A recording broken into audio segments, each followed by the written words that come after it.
It's time for the Longines Chronoscope, a television journal of the important issues of the hour, brought to you every Monday, Wednesday, and Friday. A presentation of the Longines Whitnor Watch Company, maker of Longines, the world's most honored watch, and Whitnor, distinguished companion to the world-honored Longines. Good evening, this is Frank Knight. May I introduce our co-editors for this edition of the Longines Chronoscope? Larry Lasser, CBS News correspondent, and Kenneth Crawford, National Affairs Editor of Newsweek magazine. Our very distinguished guest for this evening is Admiral Richard E. Byrd. The North Pole used to be a no-man's land, but these are the days when, by buying a ticket on a commercial airliner, you can fly across the North Pole and drink a cocktail at the same time. You know, only 60 or more years ago, about 35 years ago, our guest tonight found out whether there was any land north of the North American continent. He made that first discovery flight, and I must say that Admiral Byrd, our guest tonight, is not only our greatest living explorer, but he's been an inspiration to countless Americans. Admiral Byrd, you've been to both the North Pole and the South Pole. Is there any unexplored land left on this earth that might appeal to adventurous young Americans? Yes, there is. And not up around the North Pole, because it's getting crowded up there now, because they find out it's really usable, not only to live in, but militarily. But strangely enough, there's left in the world today an area as big as the United States that's never been seen by a human being. And that's beyond the pole on the other side of the South Pole from Middle America. And I think it's quite astonishing that there should be an area as big as that unexplored. That's a tremendous So challenge. there's a lot of adventure left down at the bottom of the world. Well, Admiral, do you hope to see that? I do. Well, Admiral, Yeah. would you say that since you've been to both the extremities of Earth, are these expeditions to such far-off places, are they getting easier because of modern techniques, or is danger still close at hand? Well, it's a little risky, but nothing like it used to be with the old slow planes and the small cruising radius where we had to put down bases. We replaced the dog teams, and of course that was a big improvement. But now the planes go much faster and they are safer, and they have a much bigger cruising radius. You haven't got the danger of a terribly heavy load. Admiral, an expedition to which I believe you're the advisor is now en route. What is that expedition doing? Well, that's the icebreaker Atka, and it's a reconnaissance expedition. It's going down to the South Pole area to make certain observations and to look for some bases. They will be back in April, and they will report back, and upon the information we get from that undertaking, we will base the bigger expedition that's to follow. Is that very definitely planned, or is that... That is being planned right now.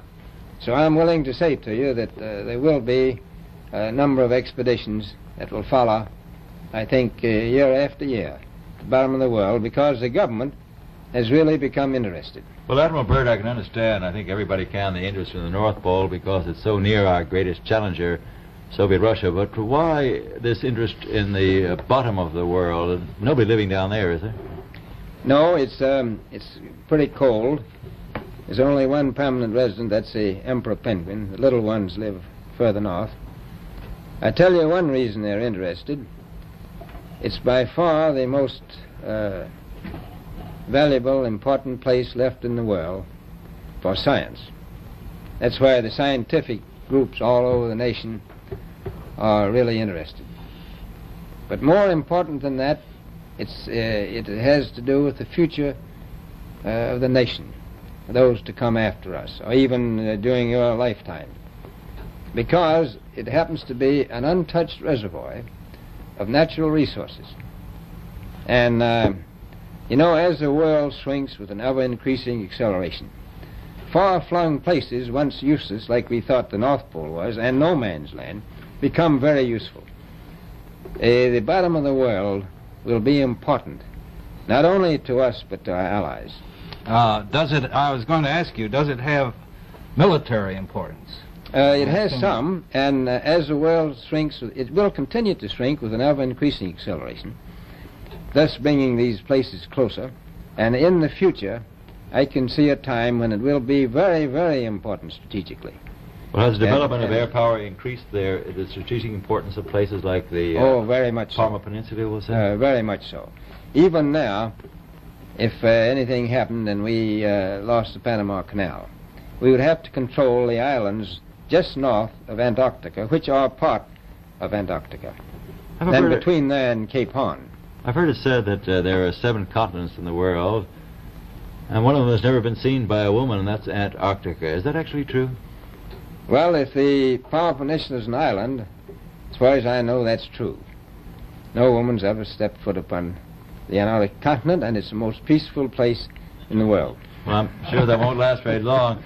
I understand now that you're working with the Arnold Bread Company in charge of frozen foods. Now, is there any future for frozen foods down these frozen extremities? Well, I think the human race can be helped by that. This was thought out by Dean Arnold, who's, in my opinion, a great humanitarian. He learned that we went down there after 4 or 5 years and finished a meal that we had left there on the table when we had evacuated Little America. Everything was perfect, including the bread. So he got the idea of this frozen bread, and already he sent some to Europe, and it worked very well over there to some of the starving people. So you can store it down in the Antarctic and against the lean years, and you wouldn't have any people in the world really starving if you did that. Yes, in the event of an atomic war... You stay there forever. Admiral, you speak of the resources of Antarctica. What are they? What are the natural resources there?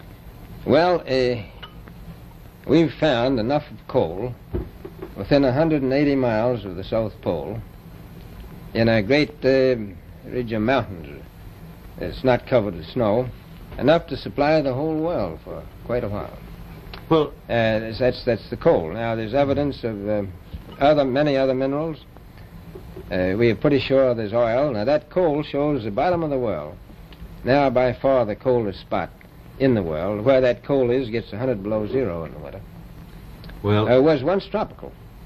So we think there's oil there, and there's evidence, probably uranium there.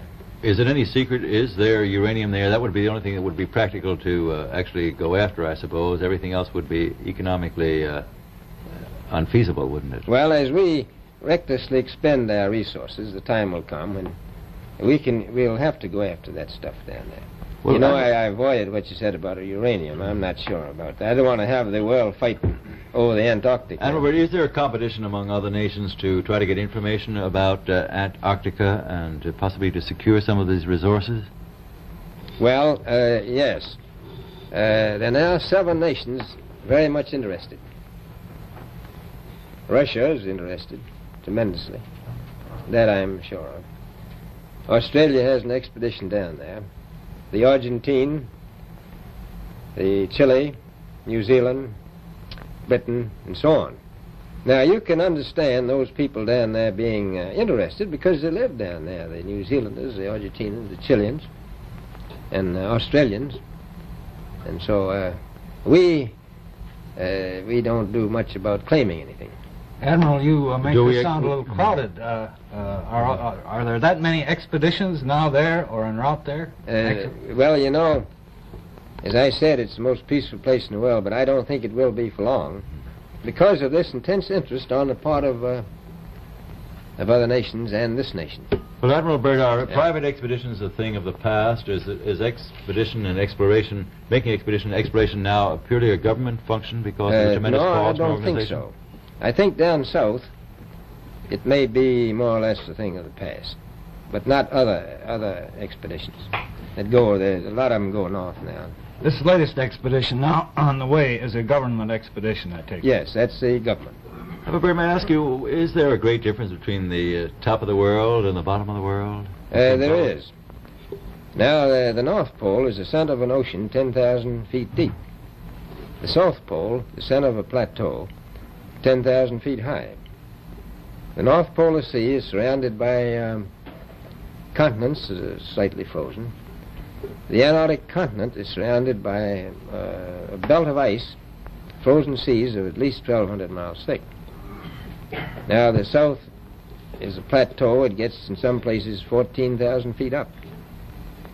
I've been over areas about 13,000, and it's a little bit chilly up there. So there's that big difference between the top and bottom of the world. The north really isn't very cold up there on the Arctic Ocean. Not compared to the south. Admiral Byrd, we often hear it said that our young Americans now aren't as hardy as their forefathers. Do you think that Americans do measure up to the standards, the physical standards and morale standards of the past? I do. I don't believe that. I think they're just as hardy. Well, what would you say was the most valuable factor on an expedition? Is it morale, or physical courage, or is it sheer equipment? Well, I've always thought that loyalty was by far the most important trait. The British told me that when I first went down in 28, that I couldn't possibly get through the winter night without a mutiny if I took more than 20 men. But to serve science, I had to take 42 men. Then I took 56 the next time, and so on. So, and I did find that loyalty was the most important thing during the winter night when it's very hard on your nerves. I think that's best trait. Well, that's a very valuable characteristic at any time. Well, thank you very much, Admiral Byrd. It's been a great pleasure to have you here tonight. It's a pleasure to be with you. Yeah. The opinions expressed on the Longines Chronoscope were those of the speakers. The editorial board for this edition of the Longines Chronoscope was Larry Lasser and Kenneth Crawford. Our distinguished guest was Admiral Richard E. Byrd.